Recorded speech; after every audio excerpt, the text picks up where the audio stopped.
On this episode, we visit Pittsburgh, Pennsylvania. We learn about the Pittsburgh Downtown Partnership. Then we learn about the Oakland Transportation Management Association. The Airport Corridor Management Association deals with a more suburban environment. The Riverlife organization oversees the development of the 13-mile Three Rivers Park Loop. Finally, a commuter describes his walk to work in Pittsburgh. Stay tuned.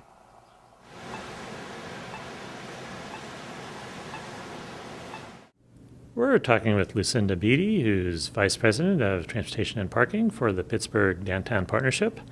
What is the partnership?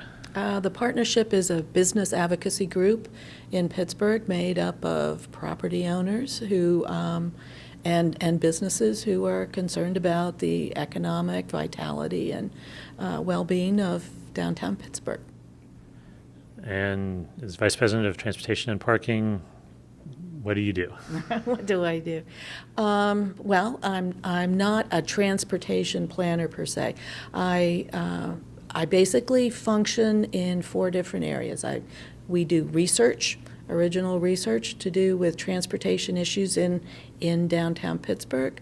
I facilitate a lot of meetings between organizations that would not normally meet each other. It might be our Construction Mitigation Task Force, which includes downtown stakeholders, and then governmental representatives who are involved with projects going on in downtown. We also do advocacy on issues such as public transit funding, which is a pretty key issue in our state right now. And then the fourth is we function as a program catalyst for the development of some new programs in downtown. As an example, about 3 years ago, we were instrumental in bringing car sharing to Pittsburgh. And now there are 53 car-sharing vehicles, zip cars, in downtown Pittsburgh, and they exist as a self-sustaining business. And downtown Pittsburgh, what's transportation like here? How do people get around downtown? Well, a variety of ways. We have a very compact downtown. We're bounded on two sides by rivers, and as a result, it's very dense. We're the major urban employment center for 3 states, so people commute here from, an hour, a couple hours away. Most of the people who come here come from 10 miles out. And about half of them take public transit to get in. And that's really what makes our downtown livable, the number of people who choose not to drive their single occupancy vehicle in, but who choose public transit. And as a result, we've got lots of people who walk. There are about 140,000 plus people who commute in and out daily. We're the 4th largest day surge, I don't know if in the country, after Atlanta, Washington, and Tampa, Florida. So we have about 70,000 people any workday who are walking at some point through downtown. And in fact, our public transit system has a free fare zone in downtown, but fewer people use it because it's quicker to get wherever they're going in downtown by walking. What have you done in the way of studies over the years to see what the needs are for pedestrians and other transportation in downtown? Well, about 4 years ago, our organization spearheaded a downtown circulation assessment. And what we were doing was looking at how all the different transportation modes function in downtown. And then we looked at strategies to improve them. And actually the recommendations that came out of that downtown circulation assessment have really formed the core of a lot of the work that I do in terms of transportation advocacy here. And what sort of recommendations do they come up with, particularly that might affect pedestrians? Well, one of the things we found out, we wanted this study to be a working document. And so the recommendations are divided into short, medium, and long term. And some of the key things that we found were that if pedestrians and motorists had visual cues on the road, they would follow them. So, for example, it's very important to have crosswalks that are clearly visible, stop bars for motorists that are clearly visible. In terms of pedestrians, obviously having traffic signals that have pedestrian signals as part of them is a very important element. And in terms of our downtown, there are a number of intersections that don't have that yet. And what our organization's been advocating for has been upgrading and supporting the city and moving forward to upgrade the traffic signal infrastructure as much as possible.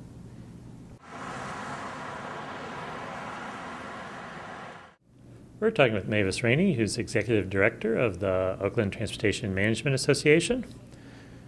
What is the association? It is a transportation management association. What that is, it's a nonprofit that gets involved with a lot of promotion of commuting alternatives, trying to get people to look at different ways to get to work, to go to school, biking, walking, transit. We get involved with initiatives that help reduce congestion, which would certainly improve air quality. We get involved with pedestrian safety, mobility issues, and also TDM, looking at a lot of planning that would certainly assist with mobility, with land use, things like that. TDM being Transportation Demand Management. Yes. What's the Oakland neighborhood like? It's a mix of, you have a lot of commuters that come in for school, University of Pittsburgh, Carnegie Mellon University, Carlow University, Chatham. You also have major institutions, UPMC, University of Pittsburgh Medical Center, and that brings in about 60,000 employees a day. You also have 24,000 residents that live in the area. So on a given day, Monday through Friday, we have about 100,000 people milling through the community, and then you have a major thoroughfare from downtown through Oakland into the East Hills neighborhood. So it's pass-through in a lot of cases as well. So very busy community. We also have a growing business district as well. So pretty busy.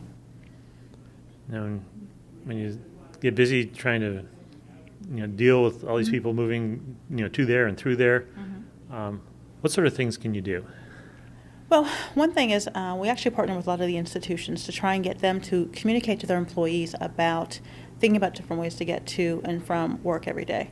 If we can reduce the demand on parking, for example, by the employees that come in, that'll free up the parking for visitors that come in to the business district. If we can talk to residents as well and try to encourage them to do things like car sharing, for example. Leave your car at home and actually look at transit or car sharing or carpooling, for example. We have something called reverse commute, where we have people who are living in the Oakland neighborhood and going to another area, actually even within the city, and we're trying to tell them you don't need to drive because we have a very robust public transit system. So if we can kind of do that, all of that's going to help with mitigating that massive congestion that we currently have right now, which would certainly help not only downtown Oakland, but also the East Hills as well. So a lot of outreach and education to folks about having them rethink the way that they kind of get around. So, what role does walking and pedestrians play in all this? Well, in a lot of meetings and conversation with folks, it's amazing. People forget that once you park your car, get off the bus, park your bike, you're a pedestrian. So that's the largest population that we have in a given day, whether you're downtown, Oakland, or really anywhere. And so trying to get folks to kind of think that way, think as a pedestrian, once you park your car, think the way you navigate and get around safely. We really need to focus on making sure that population can get around safely, that not only sidewalk conditions and the intersections are safe for folks to be able to cross, the community itself is friendly and walkable, whether you're in the business district or the residential areas. So for us, the pedestrian focus is key, because again, that's the largest population we're surfacing every day. Have you been able to do anything in particular to try to promote walking, to encourage people to walk more? We've done a couple of things. A lot of the institutions are introducing a number of wellness programs to the employees, and they're trying to get folks to get out and walk. So to kind of play on that, we actually introduced something called a walk challenge, where we kind of made it fun to get out. We're going to give you a pedometer. We're going to give you a walking resource map that gives you 8 recommendations on different areas you can walk based on your physical activity. But the idea is you get out, walk, you add 2,000 steps a day for a healthy lifestyle, but also walking is a viable commuting alternative. If you work at, for example, UPMC, one of the hospitals, don't go to your car and drive into the business district when it's literally only 5 minutes away. Actually get out and walk from your office into the business district. Certainly encourage you to visit the area, see what's there, see what we have to offer. Also to look at the beautiful residential areas that we have as well. So we encourage folks get out, walk, see what the community can offer to you. That's been a very successful program. We're in the 4th year. The first time we introduced it, we had about 490 participants. This year we have over 2,300. So we're very excited about that. In addition to that, in ways to physically make that message kind of come true is we've been very successful in being able to get federal funding that helped us make physical infrastructure improvements that created visibly, this is what I call pedestrian safe zones. We've made improvements, included crosswalks and the introduction of what we call curb extensions to shorten the crossing distance for a pedestrian, to make that pedestrian more visible to a motorist. We put in countdown signals. We've added landscaping for traffic calming. We've also added the improved installation of handicap ramps because we have a large physically disabled population. We want to make sure that they also have a way to kind of be able to get around. And also to looking at speeds, looking at timing of the signals, making sure if we don't have a countdown signal, we have an interval signal at least that gives the pedestrians a chance to get into the intersection 3 seconds before the motorist gets the signal. And in some cases, we've added audible signals as well. So trying to show that pedestrian, that visitor, whether it's an employee, a resident, whomever, we really are putting forth a great effort to make sure that you have a very safe experience when you're walking and trying to navigate through the Oakland community. So very happy about that.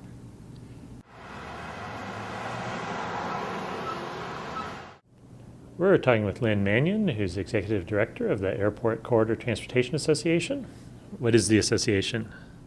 We're an association of businesses in the airport corridor who have some interest in the transportation system, either for the businesses themselves to get their goods and services to and from their location, or for their employees getting their people to work. What are things like for pedestrians out in your part of the world? Well, since we're in a suburban area, it's like most suburban areas. Very few sidewalks, not many places for people to walk. The area was really built for the automobile, and so most of the amenities really relate to automobile traffic, and there really aren't many accommodations for pedestrians or for bicyclists. Who's responsible for providing pedestrian amenities, just sidewalks and crosswalks on the roads? Well, that's another challenge of a suburban area. In an urban area, it's usually a larger area, so you have a city government who basically you go to for all those kinds of things. They usually have a planning department, and they usually have a long-range plan. They have things pretty well organized. In the suburban areas, it's a little different because there are many different municipalities, boroughs, townships, each with their own small government. They're much smaller areas, so oftentimes when you're out in that area as a shopper, as a worker, you really might not know exactly which township you're in or which township is responsible for those kinds of things. So it's a little more challenging to figure out who's responsible, what their plan is, if they have a plan for pedestrian amenities, if they have a pedestrian plan, or if they even have a long-range plan. So it's a lot more challenging to kind of figure out who's in charge. When you identify a problem and figure out which government's in charge, let's say it's a state road and you're talking with PennDOT, what happens then when you talk to them? What's next?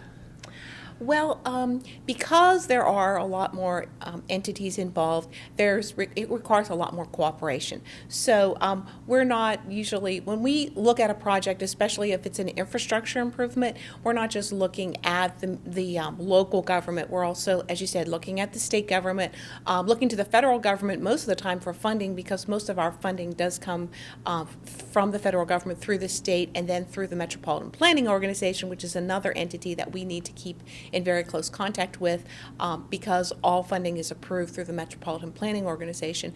But also we have in Allegheny County where we're located, there's the Port Authority that is responsible for transit, so we often also involve them. And then one of the sort of keys to our organization is we're a very small staff. We have 5 people on staff, so we really, and because we think it's the right thing to do, we really spend a lot of our time trying to involve the users. So we often form coalitions, stakeholders groups of businesses, of bus riders, of workers, of residents. So most all the work we do is collaborative. We usually start out any infrastructure project with a planning study, and we involve all those groups in the planning process. When these groups are, coming in, working on the, giving their input to the planning process, do pedestrians and walkability come up? Is this something they're concerned about? Quite often.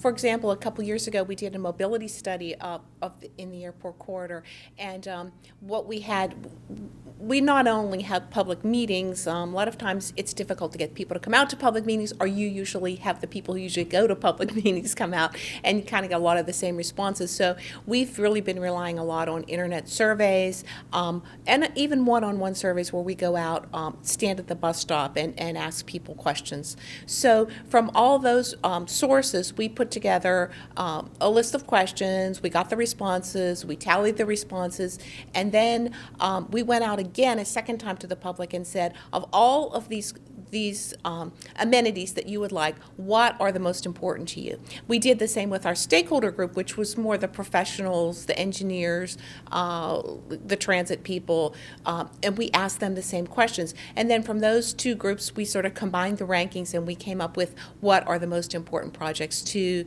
the public, to the professionals. We sort of combined that all together and came up with these are the projects we want to work on. And a lot of them have to do with pedestrian issues, crosswalks, more sidewalks.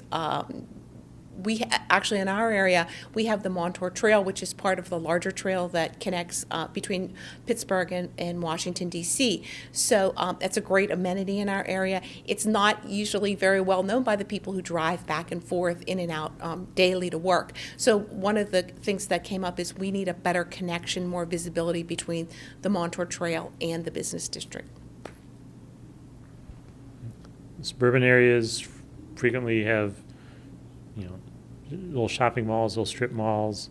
The pedestrian connections sometimes are poor. When you go out there and look, are people walking even though there might not be sidewalks? Definitely people are walking, although they are pretty much invisible most of the time to people who are driving. So what we've done in studies that we've done, we have gotten our stakeholders and people who participate in the planning studies, we have our meetings out on the roadway at the bus stop, and we have people walk from one bus stop to another or from a work site to the bus stop so that they really get a good idea of what it's like to walk in a suburban area.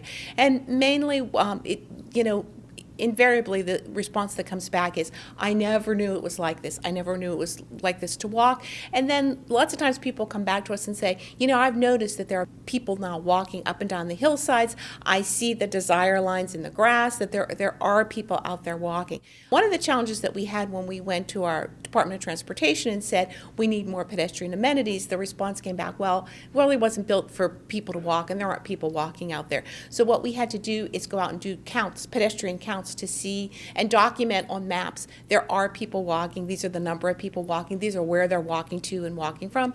And most of the time people are walking to get to work. They're walking from the bus stop to their job site. They may be going shopping, certainly also, but a lot of times they're going to work. And from that, one of the things that we did, not on the infrastructure side, but more to help people to get to work, is we work to get some funding to provide a shuttle to get people from the bus stop to their work site, and we call it last mile transportation. It's on demand, and it takes people from the bus stop to their work site. It doesn't run a fixed route, it just takes people where they need to go. What's the future of sidewalks and pedestrian facilities out in the suburbs? Do you expect to see more of them as time goes by?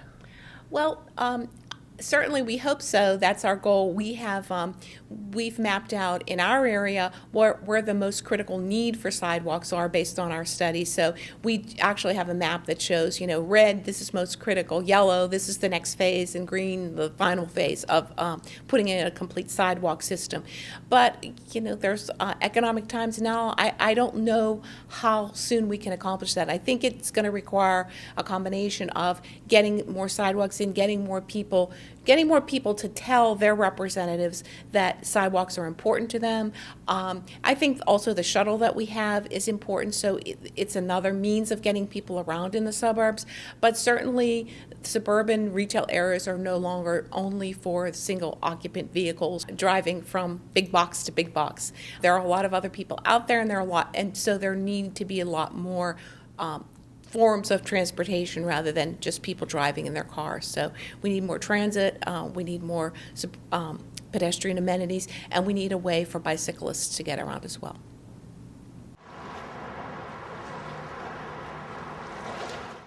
We're in Pittsburgh talking with Stefan Bontrager with Riverlife. What is Riverlife? Well, John, Riverlife was founded about 10 years ago when community leaders in Pittsburgh saw the need for an organization to oversee the development of what we call Three Rivers Park. And that's a master plan for connecting the riverfront destinations in the downtown area. And to date, over 70% of our park has been completed. When the park is fully completed within the next 10 years, it will comprise of 13 miles of interconnected greenways and trails and riverfront amenities. Now, just, who's part of Riverlife? How does the organization work?